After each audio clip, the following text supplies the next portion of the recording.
And there's no question that Donald Trump has visions, as we saw from his video with the Unified Reich, which was a completely knowing and intentional inclusion in that video. Let's be real here. He is paving the way to become a Vladimir Putin or to become an Adolf Hitler or a Kim Jong-un. That's what he wants to be. And all of this is in the lead up to paving the way for him to win this election and then to take over this country and literally to eliminate the democracy that we know. What do you think about a big Donald Trump rally in the Bronx? I mean, I think, as you mentioned earlier, this guy is stuck in court. And let's be very clear about the fact that he is stuck in court because over hush money payments for in order to quiet the story about him having sex with Stormy Daniels in the lead up to the in the lead up to the election. And I think that because he is stuck on so many charges around fraud and these payments, he is stuck in a pretty tight radius of where he can go. New York City's blue, Brooklyn is blue, Queens is blue, the Bronx is blue, and he's got nowhere to go. And so he's decided to come to the South Bronx. He's broke. He needs to pay these legal funds and, bussing people in order to get those donations so that he can funnel them to his legal fees is kind of his business right now. It's going the wrong way. It's not working. Everything that we're throwing is spaghetti at a wall and none of it is sticking. We gotta try to think of something different because what we're doing is really, really not working. For some reason, they just will not listen to James Carville. He told them, what you're doing ain't working, but they insist on keep pushing their insanity on the voters. Trump is coming for New York, and the only thing they have are lies and boogeyman under the bed scare tactics. All I can say is keep doing what you're doing. As the famous quote from Naploeon says, never interrupt your enemy when they're making a mistake. So y'all keep making those mistakes. Meanwhile, Trump is coming for New York. And unfortunately for the libnuts, the reality of life that New Yorkers are living in are much worse than the boogeyman under the bed scare tactics that they're pushing upon the voters. Check this out. All right. Meanwhile, former President Donald Trump is set to make a stop in the South Bronx tonight at 6 o'clock, right on the doorstep of AOC's district, where no Republican presidential candidate has won that district in 100 years. Thousands of supporters are expected to turn out as a new Siena poll has the former president now within single digits of President Biden in the Empire State. That is absolutely huge. I'm going to give you some data later, but understand that Trump is in the single digits in New York. That's incredible. Nobody saw that coming. As of right now, I guess this was May 13th that they pulled this poll, he is within striking distance in New York City. Not New York City, in New York State. Left-wing demonstrations are already being planned to try and counter the former president's visit, like that poster that you see right there, seen circulating on social media, claiming that Trump is, quote, not welcome in the Bronx. James Carville was so right. You're just running the same playbook over and over. You already know it's not working, but you're going to do the same thing over and over. You have nothing to promote on your side. The only thing you can do is attack and attack and attack Trump and Trump supporters. So now all of these organizations are going to descend upon the park in the Bronx and try to basically intimidate people. Like Jim Carville said, it ain't working and you guys can just go ahead and keep doing it. Well, somebody who is welcome in the Bronx is Rachel Campos Duffy. You know her from The Weekend Show, and she was out in the Bronx yesterday just essentially taking the temperature of the neighborhood to see how people are going to receive former president. Absolutely. I stood on a corner, walked up and down a street with our crew, and just talked to dozens of people. Is it similar to Wisconsin, where you came from? No? I'm an Arizona girl originally. Okay, so, good.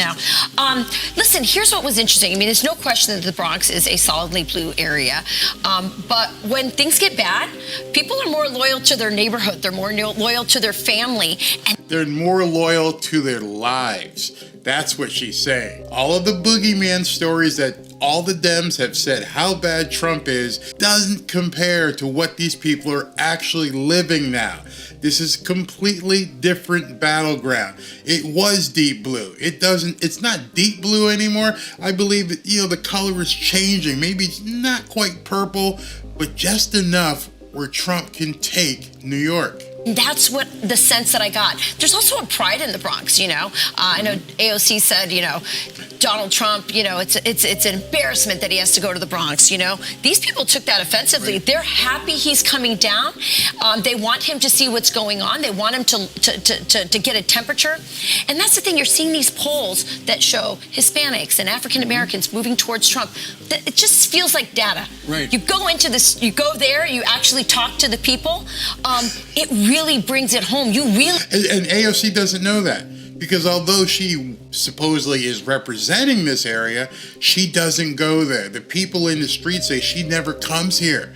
She has no idea what we're going through. Either that or she doesn't care. In my video yesterday, I showed you a couple of times where she got chased on the street and where she got shouted down in Manhattan. So she just doesn't even go there anymore. They feel that the polls are right. And I think Donald Trump is going to be very pleasantly surprised by how welcomed he is in the South Bronx. Take a look. I see Democrats now coming out. And they're like, oh, Trump is not welcomed here. Who are you? I think he should definitely come to the neighborhood. He should come. He should check out the people because, see, Trump is for the little man. Donald Trump is coming to the Bronx. Are the other boroughs going to be jealous?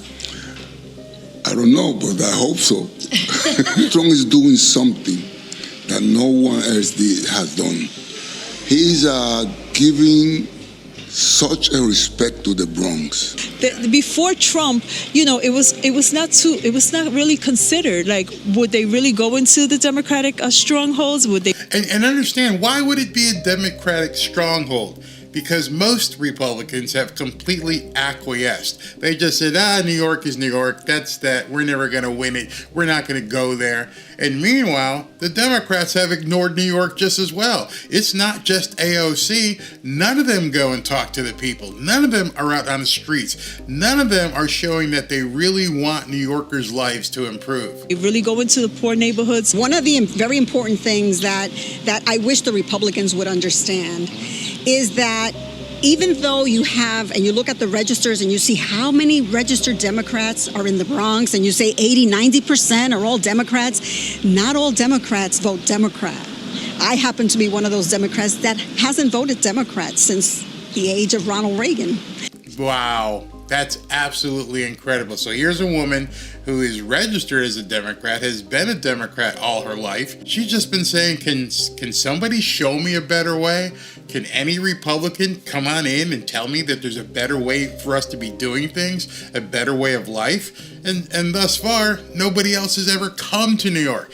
Trump from New York understands exactly what these people need. I've been intrigued by the impact of the trial of Donald Trump. And as a Hispanic myself, it looks familiar to a lot of things we've seen in Latin America. Absolutely. I know a lot of friends of mine that are Cuban, and they're frustrated. Yeah. Cubans, you got Nicaraguans, they see this in their country. That's why they left. I happen to be one that I'm still asking, what is he being charged with? Go ahead. Convict him if you dare. Convict Donald Trump if you dare, and watch what happens. Remember, you brought in all of these newcomers into the country. Some of them have honestly fled the country they were in. They understand what life is like in some of these countries. That's why South Florida has turned completely. Many of these people down here have come from Cuba. They lived under a crazy dictatorial type of government. They don't want that anymore. And what you're doing is you're showing them that's what Dementia Joe is actually trying to put in. They understand government putting their opponents in jail. What is he being charged with? I'm still trying to figure that out. And so I think it's not just me, because, we're not dummies, okay? Even though Democrats sometimes treat us like we're dummies. People that weren't interested in politics, now they're watching a sham trial. They're watching all these things happen, and they're just like, what is going on?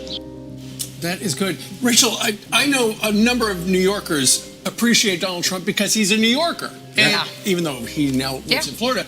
But he understands what it's like to be in New York City. Yeah, they feel like he's one of them. And he chose their area, their neighborhood to come visit. And, you know, you see all... I find that to be really funny. You saw all those people who are going to go to that area and protest now, but you haven't been to that area to see what the people feel, to see how the people have been living. You've completely ignored that, but you're going to go trucking down there to bitch about Trump holding a rally. Yeah, that's going to work. The organizers out there putting up posters saying, "You're not welcome here, Donald Trump." I did not get 1 ounce of that from when I was down there. I was literally shocked by how open-armed they are. And by the way, some of these people mentioned the trial. The trial, I think, is a double-edged sword for the Democrats, especially with Hispanics. It's like, you know, you have them and blacks trapped here in this kangaroo court. Guess what? It's an icebox. Yeah, some of them are noticing that it's a kangaroo court. And if you're from Latin America, you've seen the politicization, the weaponization of the justice system against opponents in this way. You left those countries because... Exactly. They fled. They were true refugees. They got out of that political environment. And now they see, wow, America's doing the exact same thing.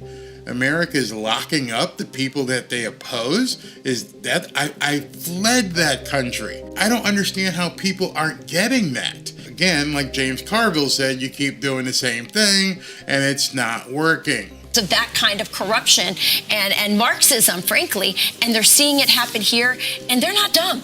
I know maybe a lot of Democrats think that this is, that they're setting some sort of narrative here. People are seeing, as she said, we can't even figure out what he's guilty of. And then they said to me, he's on trial there. We got problems here. We've got crime like we've never seen before, and it's because of the open border, which was another shock to me, is how much the border policies were mentioned almost universally by everybody. We got about 82,000 people here illegally. We are housing and feeding. Yeah. We're trying to kick... In addition to the expense of housing and feeding the newcomers, Alvin Bragg has been looking completely the other way. I mean, all of us saw the video of these 4 or 5 newcomers beating the crap out of some New York policemen. That's insane. And then they just let them out. And if it wasn't for the public uproar, they wouldn't have done anything about it. The public went absolutely berserk and said, these guys beat on police.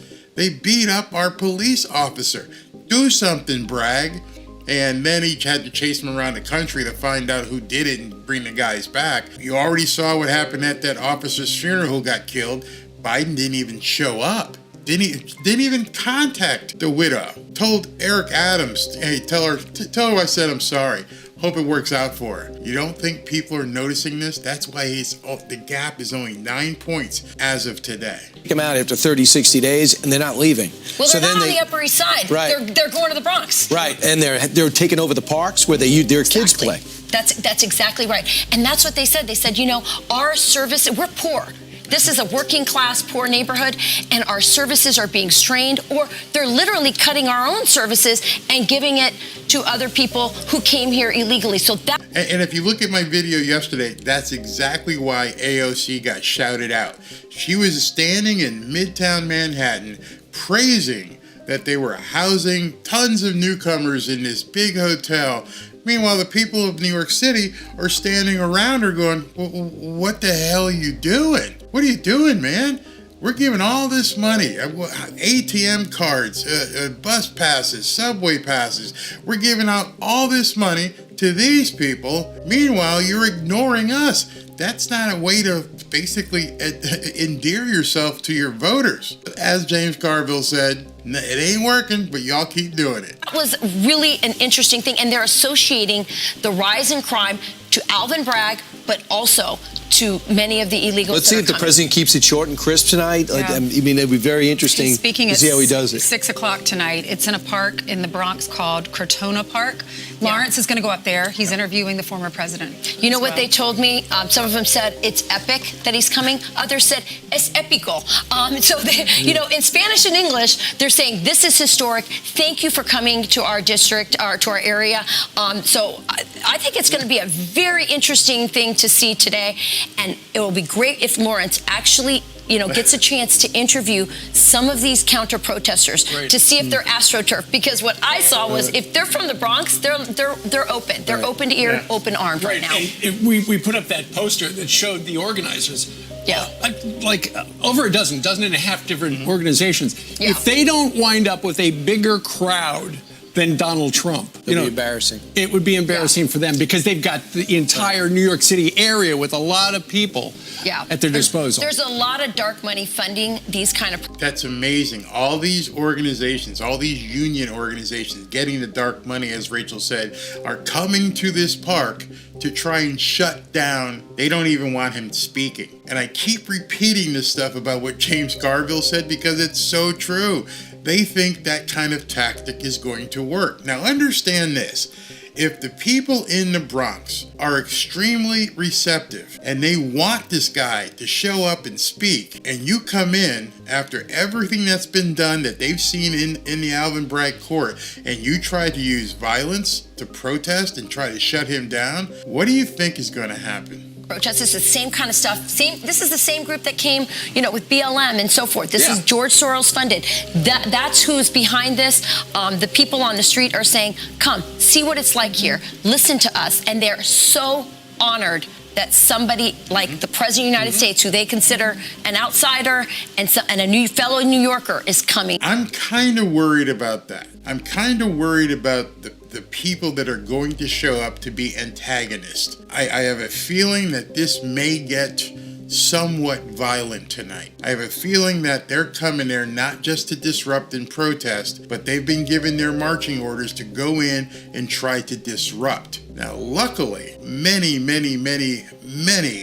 the New York Police Department, many of the officers of the New York Police Department are behind Trump solidly. I don't think they're going to let it happen, but it depends on, how many people show up and if they try to rush the stage or do different things. But understand, I say understand a lot.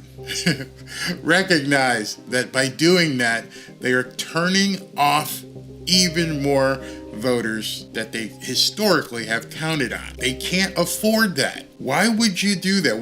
If you're only up by 9 points, and I'm going to show you some data in a second, if you're only up by 9 points, why would you risk offending even more voters? AOC and the Dems are absolutely freaking out. They know that they can't stand up and applaud what Dementia Joe has done. So all they can do is lie and try to insult Trump. Their messaging, or lack thereof, isn't working. Now I found another clip where Rachel went out and talked to even more people right in AOC's district. We're in Jackson Heights. This is the heart of AOC's congressional district. We're going to talk to some of the residents to see how this area is changing. There's so much immigration now. There's so many Venezuelans, Ecuadorians, Mexicans that crossed over, due to Biden. Are you seeing crime?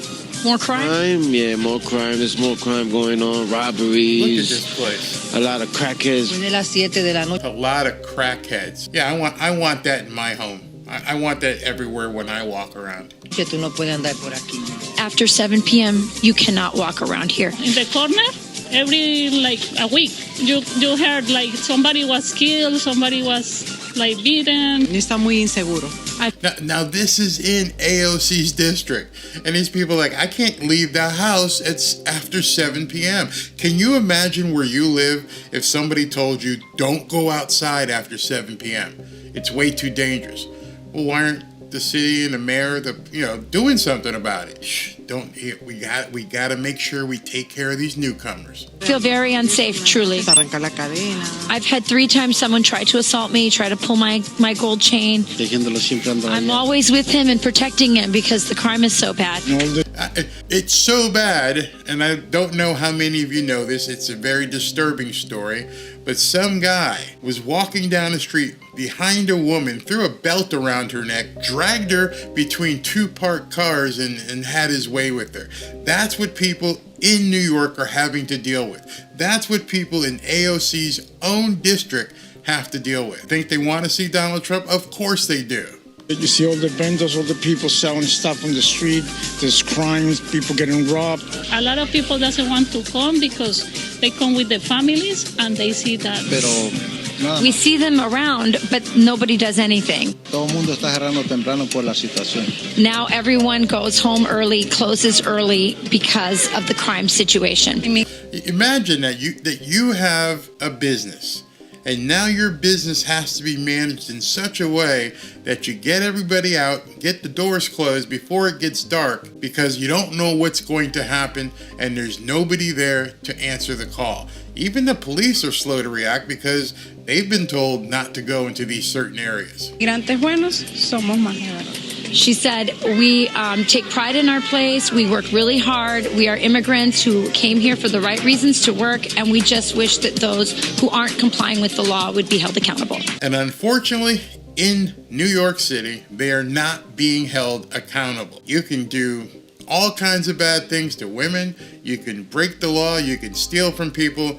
But don't give out any hush money. Don't pay anybody an NDA, because then we're going to have to put you in jail. Because, you know, that's a lot more dangerous than the life that these people are living in your city, Alvin Bragg, you scumbag. I'm sorry, I had to say that. I cannot believe somebody cannot keep their business open after dark, and you're going after somebody like Trump solely because of your political aspirations. That's pitiful. Now I want to show you some data, because this is really mind-blowing. As you saw earlier, Trump only trails Dementia Joe by 9 points in the state of New York. And let's say, for the sake of this video, that you agree with the polls. If those polls are correct, Dementia Joe and the Dems are in deep poo-poo trouble. In 2016, when Trump beat Hillary, she won New York by 21 points. In 2020, when Dementia Joe won New York, he won by 23 points. And those numbers are based upon the state level.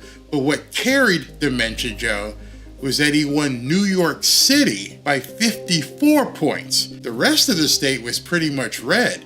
But he won New York City, obviously one of the biggest cities in the world. He won New York City by 54 points. Now here's the huge data point to take note of. In 2020, Dementia Joe got 94% of the black vote. He got over 75% of the Hispanic vote in New York City. And you have to admit, with what's going on, there is no way in hell that Dementia Joe is going to pull a 94% victory in New York City, and he's not going to get 75 to 77% of the Hispanic vote either. That ain't going to happen. So the fact that Trump is only 9 points behind in the entirety of the state, and we all know that Dementia Joe is not going to get 94% of the black vote in New York City, and he's not going to get 75 or 77% of the Hispanic vote in New York City, they're in deep trouble, and they know it. New York City is very much in play. It doesn't have to be a big movement. That's what everybody doesn't get. He doesn't have to win New York City. He just needs to chip off a few people, a few percentage points. 94-6 is what it was in 2020. Just imagine that dropping down to, 87, 85, or even a Hispanic vote dropping down to 70. That means landslide. That means he takes New York. That means game over. And unfortunately for Dementia Joe and the Dems, this time the people have had enough. We got to come together, Latino, Black Americans, white Americans, Jew Americans, to save this country. They are only interested in stripping us of our sovereignty, stripping us of our rights, stripping us of our religious rights, stripping us of our freedom of speech. They are moving fast. And we have to get together to make sure we support Donald Trump, to make sure we have somebody in the White House that will stand up for us. Now, like I said, he doesn't have to win the black vote in New York. He's not going to overcome that kind of a gap. He's not going to get 90+% of the black vote. Ain't going to happen, but he doesn't have to. Just pushing the needle just a little bit to go from a 6% capture of the black vote to a 15% capture of the black vote in New York City, and it's game over. Absolutely game over. So even though this crowd looks small, and tonight's crowd may look small as well, he doesn't need a huge amount of people. That's what it's all about. It's not about the outside noise. It's about us making noise together to save this country. And I'm so happy to see so many clergy people here, because I lost faith in the church. I lost faith because I thought the church had forgotten the fact that their job was to stand up for the less unfortunate.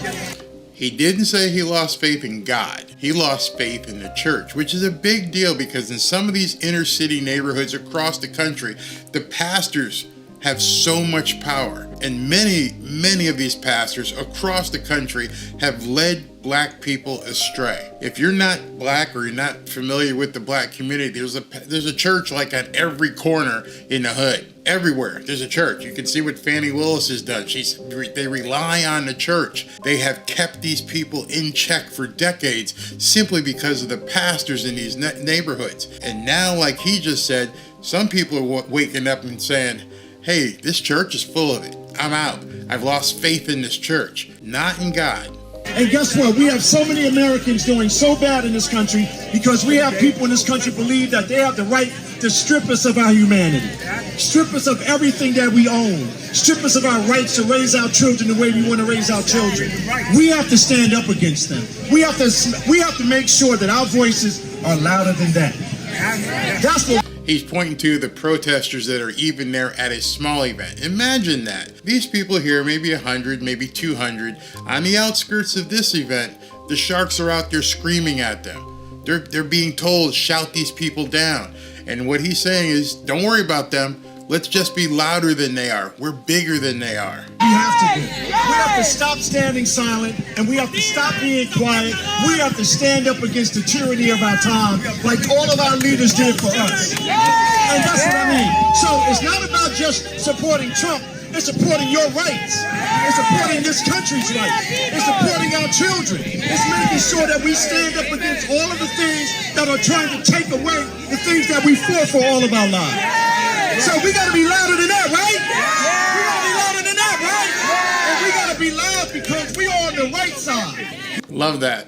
Love that he's getting these people up and letting them know, don't let these people shout you down. They are not interested in helping you further your life. They want you to be kept on this plantation. AOC, MSNBC, CNN, they make money by keeping you held captive. And I don't think enough black people understand that. They're not looking out for your best interests. We got on the wrong side. And all of you people at home that's scared to come out and say you support Donald Trump, And that's a big one too. There are so many people, because of the stigma that they put out there, don't dare wear a red hat. Don't wear a red sweatshirt. Don't even talk about Trump, because we will shout you down. We will get you fired. We will get you kicked out of an apartment. They are doing that kind of tactic in New York City. We understand you might lose your job. You might lose, but vote for him anyway. That's why I'm here. As a black man, I'm standing here right now, and I'm telling every black American: if you continue to support the Democratic Party, which is anti-black, you're a damn fool. Absolutely, you're a damn fool. I'm not gonna say what Joe said. If you don't vote for me, you ain't black. I'm saying if you are black and you don't recognize what they are doing and what they've been doing for decades to keep black people in a certain spot. The entire remove the baby thing that was put out long time ago by Margaret Sanger, all the stuff that Lyndon B. Johnson did, was to keep you in a certain position. They don't want prosperity in the black community. They don't want free thinking in the black community. You are more valuable to them as a servant than as a free thinking member of society. Everything they do is to keep you locked in, period. There is nothing that they're doing to promote your life. All of it is designed to be, your daddy, government daddy. They're not working on your behalf. You're a damn fool. Every policy prescription that they ever passed was to keep us strapped in poverty. Do you understand that? So we need to go knock on doors. We need to go talk to our friends. We have to tell them to shame the devil and tell the truth and stand up for our community. That's how this crowd grows. What he just said and what Scott Presler has been doing around the country, that's what he's talking about in the black community. Remember, you don't have to win the black vote. You just have to expand the black vote. Get out there, turn 100 into 200, turn 200 into 400, turn 400 into 2,500, turn 2,500, like tonight, into 10,000, and it's over. That's all you have to do, is let people hear the message of prosperity and they will. You can't deny it. Now I'm telling you right now, this is a serious thing that's happening in this country. I'm telling you, don't play around with this. Do not play around with this. If Donald Trump is not back in office, you are going to be permanent slaves. Trust me, permanent slave. And I don't disagree. He's not talking about slave in the term of putting you in shackles, like some of the Dementia Joe had said, if they're going to put you back in chains. No, they don't need you to be in chains. They just need you to be a worker bee. They just need you to show up 9 to 5 every single day, punch the clock, do what you're told. Don't ever disagree. We'll take care of you. We'll waive your student loan. We'll go ahead and just basically drop the oil reserves down to nothing. We'll do whatever we can just in the interim until we get reelected. Then you're screwed. Then you're going to pay twice for your groceries. Then you're going to have to do everything we want you to do, or else we'll pull it away from you. We'll pull the EBT card away. What are you going to do? We'll pull the Section 8 certificate away. What are you going to do? Because you've been taught to rely on the government forever so that you can get that EBT card, so that you can get that Section 8 certificate and voucher so you don't have to pay anything. We'll take care of you. You don't got to worry about anything. Have the babies or don't have the babies. We don't really care. You need more money for your EBT card? Have another baby and we'll raise how much we're going to pay you. Oh, you need medical? We're going to give you free medical. We'll get the white people to pay it. It's all a ruse, and it continues to be a ruse. And finally, somebody's going into the Bronx tonight and saying, you know you don't have to live this way, right? I understand that you know how to use a computer. I can show you how to use that computer to better yourselves. Where on the other side, they're out there making speeches saying, black people don't even know how to use computers. It's disgusting. And now you know why the Dems are doing nothing but lying and promoting the boogeyman under the bed strategy, because they know what's happening. Trump can most assuredly win the state of New York. He absolutely can. And if that happens, it will be because of the black vote and Hispanic voters moving towards Trump. So go ahead, ignore James Carville. Go ahead and convict him. See what happens. I hope you're that stupid. If you convict Donald Trump in this sham trial, forget about it. He will win in a landslide. Count on it. And don't forget, if you'd like to watch the rally tonight, go ahead and click here and get notified when I go live about 5:30 or so. Love to have you. Talk to you soon.